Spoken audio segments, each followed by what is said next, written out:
একদা সাদ্দাত তখন নবজাত শিশু, মায়ের সাথে জাহাজে করে গভীর সমুদ্র পাড়ি দিয়েছে। সাদ্দাতের বয়স তখন 2 দিন কি 3 দিন হবে। জাহাজ যখন সমুদ্রের মাঝে গেল তখন হঠাৎ প্রবল বেগে ঝড় বৃষ্টি শুরু হলো, আর এই জাহাজটি গভীর সমুদ্রে ডুবে যাচ্ছে। সাদ্দাতের মা জাহাজের একটি কাঠ ভাসতে দেখে। মা খুব কষ্ট করে শিশুটিকে নিয়ে কাঠে ভাসতে লাগলো। জাহাজে সবাই মারা গেল, কিন্তু সাদ্দাত এবং তার মা দুজনেই বেঁচে রইল। বিশাল এই সমুদ্রের মাঝে সাহায্য করার মতো তাদের কাছে কেউ নেই, এক আল্লাহ রব্বুল আলামিন ছাড়া। শিশুটির কথা ভাবতেই মায়ের চোখ দিয়ে জল বেরিয়ে গেল। কিভাবে বাঁচাবে এই শিশুকে সে কিছুই বুঝতে পারছে না। অস্থিরতার কালো মেঘ ছেয়ে যায় তার সমস্ত হৃদয়ে। এমন সময় আল্লাহ রব্বুল আলামিন আজরাইল ফেরেশতাকে ডেকে বলল, হে আজরাইল, যাও ওই গভীর সমুদ্রের মাঝে মা ও শিশু দুজনেই বেঁচে আছে, তাদের মধ্য থেকে এখনই মায়ের জান কবজ করে নিয়ে আসো। আজরাইল ফেরেশতা হুকুম পাওয়া মাত্র বিশাল সমুদ্রের মাঝে এসে দেখল মা তার শিশুকে আদর করছে, দুধ খাওয়াচ্ছে, শিশুকে বাঁচানোর আপ্রাণ চেষ্টা করছে। এটা দেখে আজরাইল ফেরেশতার একটু দুঃখ হলো। সে মনে মনে বলল, হে আল্লাহ, এখনই তো মায়ের জান কবজ করব, কিন্তু এই শিশুটির কি হবে।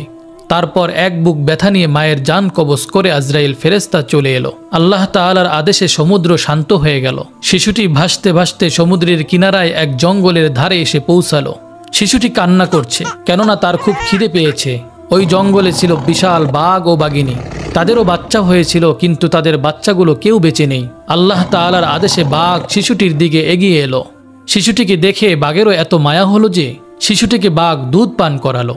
এভাবেই সেদিন অতিবাহিত হয়ে গেল। পরের দিন একজন জেলে মাছ ধরার উদ্দেশ্যে ওই জঙ্গলের পাশ দিয়ে যাচ্ছিল।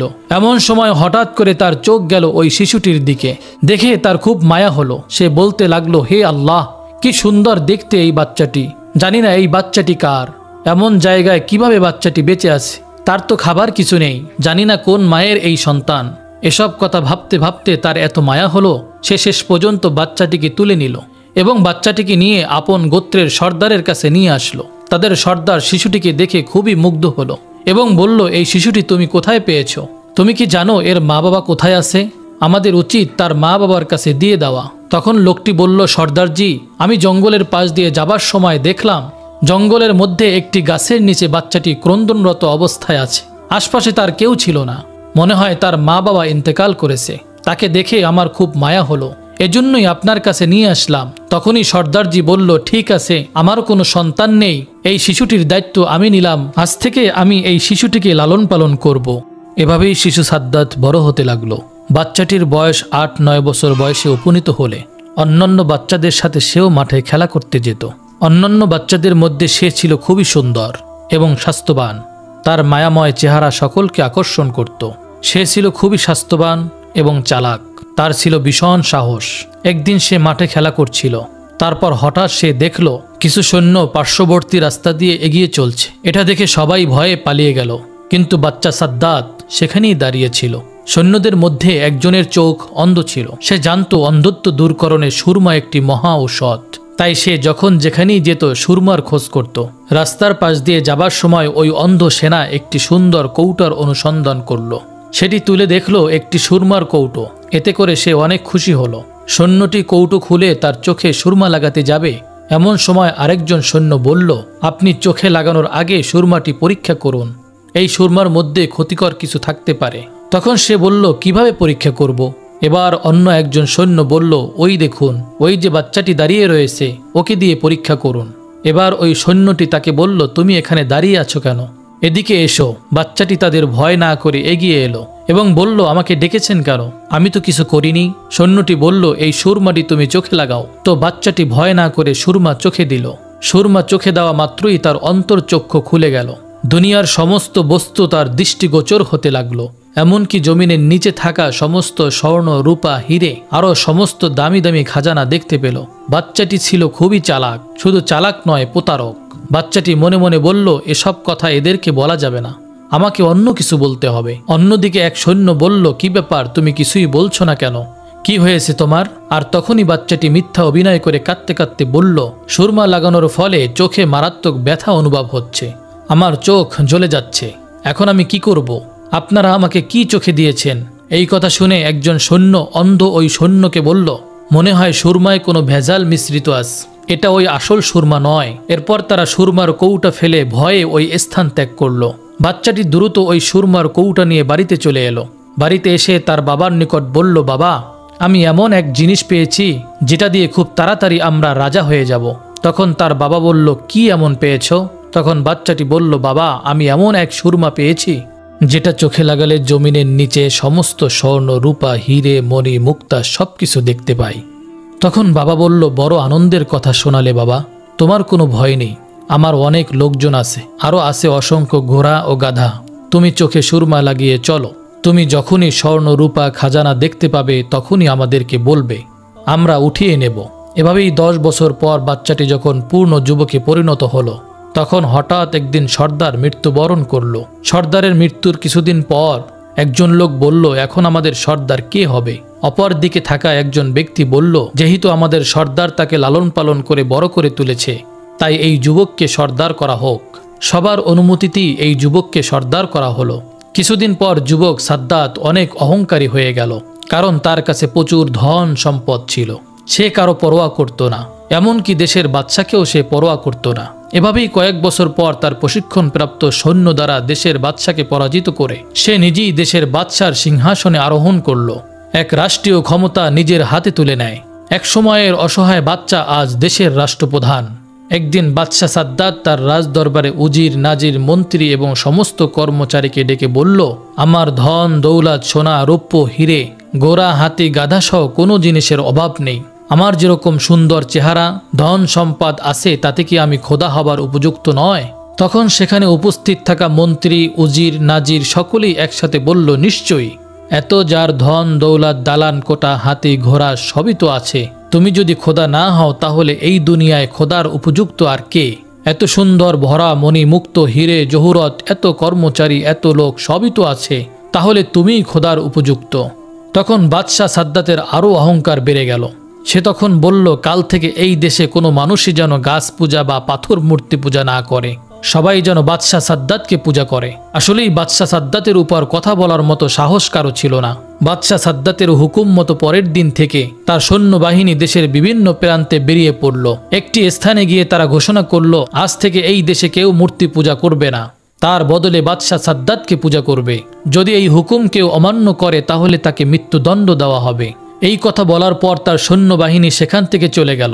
এদিকে হজরত হুদ আলাইহিস সালাম মূর্তি পূজা সেরে সকলকে আল্লাহর রাস্তায় আসার জন্য আহ্বান করছে, আল্লাহর দ্বীন প্রচার করছে। কিন্তু বাদশাহ সাদ্দাতের সৈন্যদের মুখে এমন কথা শোনার কিছুদিন পর হজরত হুদ আলাইহিস সালাম বাদশাহ সাদ্দাতের দরবারে এসে হাজির হলেন। হজরত হুদ আলাইহিস সালাম বললেন, হে বাদশাহ সাদ্দাত, তুমি নাকি নিজেকে পূজা করতে বলেছ?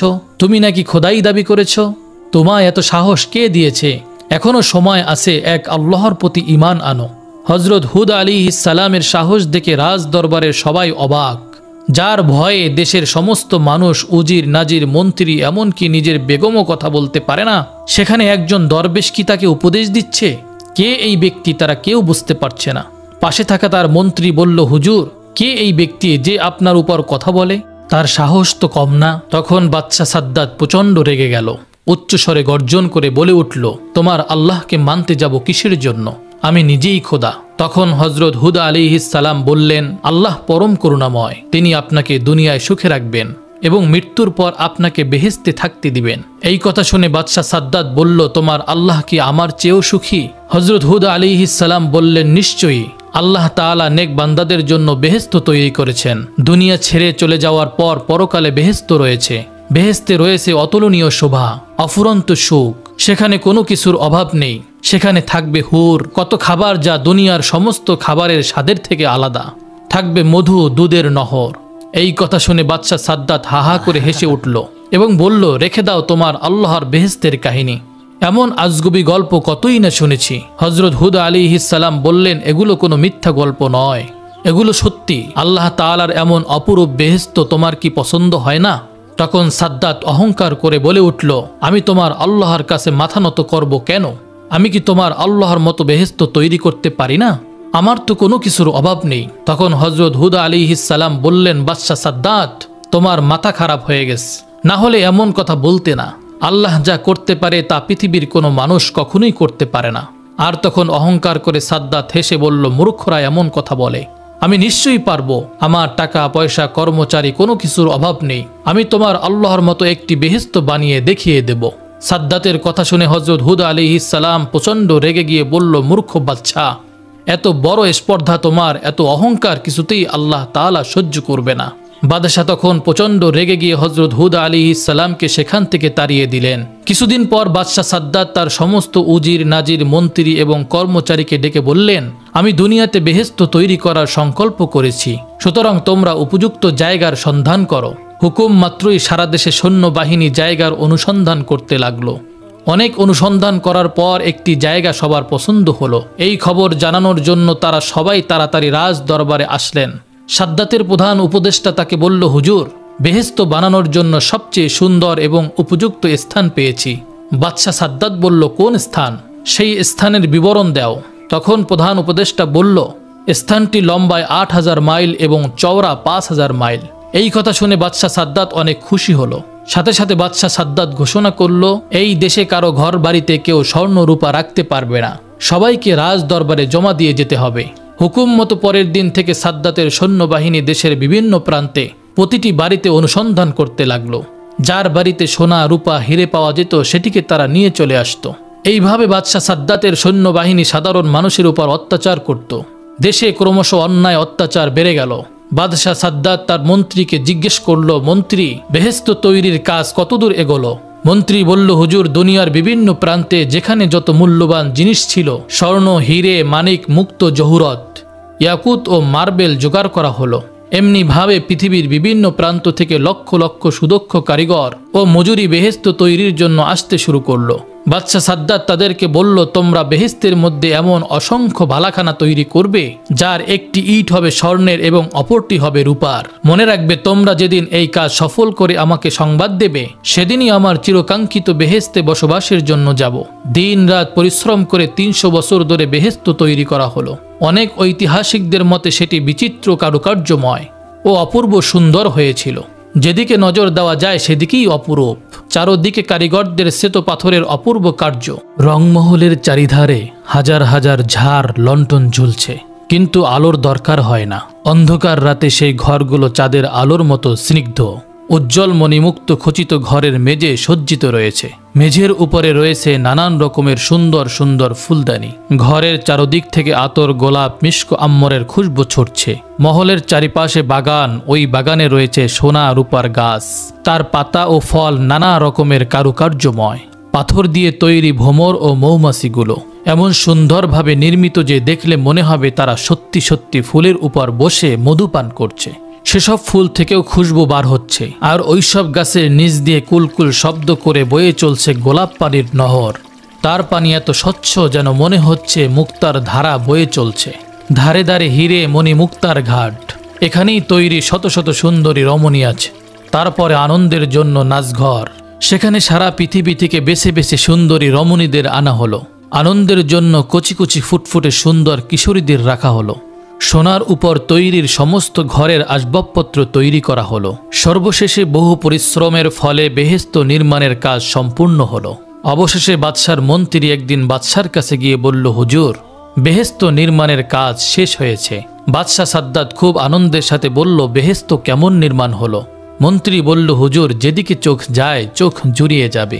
পৃথিবীর এমন কোনো জিনিস নাই যে সেখানে আমরা তৈরি করিনি। বলুন, আপনি কবে সেখানে প্রবেশ করবেন? বাদশাহ সাদ্দাত বলল, ঠিক আছে, কিছুদিন পরেই আমি সেখানে প্রবেশ করব। তুমি এটি আয়োজনের ব্যবস্থা করো। সাদ্দাতের সম্মানার্থে বেহেশতে প্রবেশ পথে নির্মাণ হলো শাহী তরণ। অনিন্দিত সুন্দরী যুবতীদের দাঁড় করিয়ে রাখা হলো বাদশাকে অভ্যর্থনা জানানোর জন্য। মোট কথা, বাদশার আনন্দ, আরাম, আয়েশের জন্য যত কিছুর প্রয়োজন সবই তারা করল। বেহেশতে প্রবেশের নির্ধারিত সময় উপস্থিত সকল প্রকার প্রস্তুতি সম্পূর্ণ। বাদশাহ শাহী পোশাকে সজ্জিত হয়ে তার মন্ত্রী, উজির, নাজির, কর্মচারী সমস্ত লোকজনকে নিয়ে বেহেশতে প্রবেশের জন্য এগিয়ে চলল। কিছুদূর যাবার পর দূর থেকে নজর পড়ল বেহেশতের একটা অংশে। এত চমকপ্রদ যে চোখ ঝলসে যেতে লাগলো। আনন্দে সাদ্দাতের মুখ থেকে কথা বের হলো না। মনে মনে বলল, এই তো আমার বেহেশত, ওখানে আমি খোদা হয়ে বসবো। এমনি ভাবে তারা প্রায় বেহেশতের কাছে এসে পড়ল। বাদশাহ সাদ্দাত যখন বেহেশতের দরজার কাছে এসে পড়ল, ঠিক এমন সময় আল্লাহ রব্বুল আলমিন হজরত আজরাইল ফেরেশতাকে ডেকে বলল, হে আজরাইল, যাও বাদশাহ সাদ্দাতের এখনই জান কবজ করে নিয়ে আসো। দুনিয়ার বুকে বেহেশত বানানোর আশা আকাঙ্ক্ষা তার চিরতরে মিটিয়ে দাও।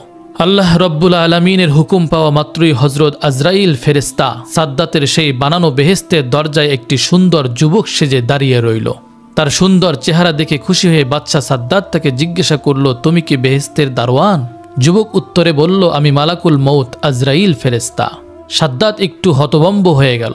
সে বলল, তার মানে আমি কিছুই বুঝতে পারছি না। আমি আজরাইল ফেরেশতা, তোমার জান কবজের জন্য আল্লাহ তাআলা আমাকে পাঠিয়েছে। সাদ্দাত ক্রোধে উদ্যম হয়ে উঠল, চিৎকার করে বলল, সাবধান, আমার সঙ্গে তামাশা করা। অপেক্ষা না করে সে নিজেই তার সঙ্গে মোকাবেলা করার জন্য প্রস্তুত হলো। কিন্তু কি আশ্চর্য, সে ওখানেই পাথরের মতো থমকে রইল। ভয়ে তার সারা শরীর দিয়ে ঝরঝর করে ঘাম বের হতে লাগলো। চিৎকার করে বলল, সৈন্যগণ, শত্রুকে মোকাবেলা করো। তখন আজরাইল ফেরেশতা অট্ট হাসি হেসে বলল, কোথায় তোমার সেই বিশাল সৈন্য সামন্ত, কোথায় তোমার সেই বিশাল ক্ষমতা? সাদ্দাত ভালো করে লক্ষ্য করে দেখল, তার সৈন্য সামন্ত, উজির নাজির, মন্ত্রী, কর্মচারী যে যেখানে ছিল সবাই একেবারে নিশ্চিহ্ন হয়ে গেছে। সাদ্দাত এবার ঠক ঠক করে কাঁপতে লাগলো। তারপর নত হয়ে ভীতুকণ্ঠে বলল, সত্যিই কি তুমি আজরাইল? হজরত আজরাইল ফেরেশতা বলল, হ্যাঁ, সত্যিই আমি আজরাইল, কিন্তু দেরি করার আমার আর সময় নেই। আল্লাহর হুকুম পালন করতেই হবে। এখনই তোমার জান কবজ করে নেব। সে শিশুর মতো অসহায়ভাবে হাউমাউ করে কেঁদে উঠল। মিনতি করে হাত জোর করে পায়ে ধরে বলে উঠল, সামান্য সময় দাও হে আজরাইল। অনেক সাধ করে বহু বছর ধরে আমি বেহেশত তৈরি করেছি, একটু সামান্য দেখার সুযোগ দাও। তীব্র গর্জন করে হজরত আজরাইল ফেরেশতা বলল, খবরদার, এক পাও এগিয়ে আসবে না। সাদ্দাত হাউমাউ করতে শুরু করে দিল। সেই অবস্থাতেই হজরত আজরাইল ফেরেশতা তার জান কবজ করে চলে গেল। তারপর হঠাৎ একটা ভয়ঙ্কর এবং ভীষণ আওয়াজে সাদ্দাতের তৈরি সেই স্বাদের বেহেশত একেবারে মাটির সঙ্গে মিশে গেল। পৃথিবীর জমিনে তার আর কোনো চিহ্ন রইল না। পৃথিবীর জমিনে অহংকারের ফল কিরূপ হয় সেটা শুধু রয়ে গেল মানুষের মনে। একদিন হজরত আজরাইল ফেরেশতা আল্লাহর দরবারে উপস্থিত হয়ে বললেন, আপনার নির্দেশে আমি মানুষের জান কবজ করে থাকি, এতে আমার কোনো দয়া মায়া লাগে না। তবে দুটি মানুষের জান কবজ করার সময় আমার একটু মায়া হয়েছিল। তার মধ্যে একজন হলো ওই মহিলা যে বিশাল সমুদ্রের মাঝে জাহাজ ডুবে যাওয়ার পর আপন শিশুকে নিয়ে একটি কাঠের উপর ভাসছিল, আর তখনই আপনি তার জান কবজ করার নির্দেশ দিয়েছিলেন। আমার তখন ওই বাচ্চাটির জন্য বড়ই মায়া হয়েছিল যে এই শিশুটির অবস্থা এখন কি হবে, কে তাকে দুধ খাওয়াবে, দেখাশোনা করে বড় করে তুলবে। আর একজন হলো এই বাচ্চা যে কয়েক বছর ধরে সাধনা করে একটি মনোরম বেহেশত বানিয়েছিল। অতপর সে যখন ওই বেহেশতে প্রবেশ করতে গেল, ঠিক তখনই আমাকে আপনি জান কবজ করার আদেশ দিলেন। আমার তখন বড়ই খারাপ লাগছিল, এই জন্য যে সে তার নির্মিত বেহেশতকে এক পলকের জন্য দেখে যেতে পারল না। হজরত আজরাইল ফেরেশতার এমন কথা শুনে আল্লাহ রব্বুল আলামিন বললেন, হে আজরাইল, যে বাদশার জন্য তোমার মায়া দয়া হলো, যার জন্য তুমি আফসুস করছো, সে তো ওই শিশুটি বিশাল সমুদ্রের মাঝে জাহাজ ডুবে যাওয়ার পর যার মায়ের জান কবজ করতে তোমার মায়া হয়েছিল। হে আজরাইল, তুমি জানো না সে শিশুটি বড় হয়ে আমার নাফরমানি করেছে, অহংকার করে আল্লাহ তাআলাকে অস্বীকার করেছে, আল্লাহর হুকুমের বিরোধিতা করেছে। তাই আমি তার বেহেশতে পা রাখার সুযোগ দেইনি, বরং তার ভিতরে প্রবেশের আগেই সব ধ্বংস করে দিয়েছি। প্রিয় দর্শক, এই ঘটনা থেকে আমাদের শিক্ষা নেওয়া উচিত। আল্লাহর নিয়ামতকে অস্বীকার করলে, অহংকার করলে এর পরিণতি খুবই খারাপ হয়। আমরা এই পৃথিবীতে আল্লাহর নিয়ামতের মাঝে ডুবে থেকেও অহরহ নাফরমানি করে চলেছি, আল্লাহর হুকুমের বিরুদ্ধাচারণ করেছি। এ সমস্ত জিনিসকে আমাদের বর্জন করতে হবে। সকল খারাপ কাজ ছেড়ে দিয়ে সহজ সরল পথে চলার চেষ্টা করতে হবে। আল্লাহ তাআলা যেন আমাদের সকলকে হিংসা, অহংকার, সুদ, ঘুষ, হারাম আরও সকল প্রকার খারাপ কাজ থেকে দূরে সরিয়ে রাসূল সাল্লাল্লাহু আলাইহি ওয়াসাল্লামের দেখানো পথে চলার তৌফিক দান করেন। আমিন।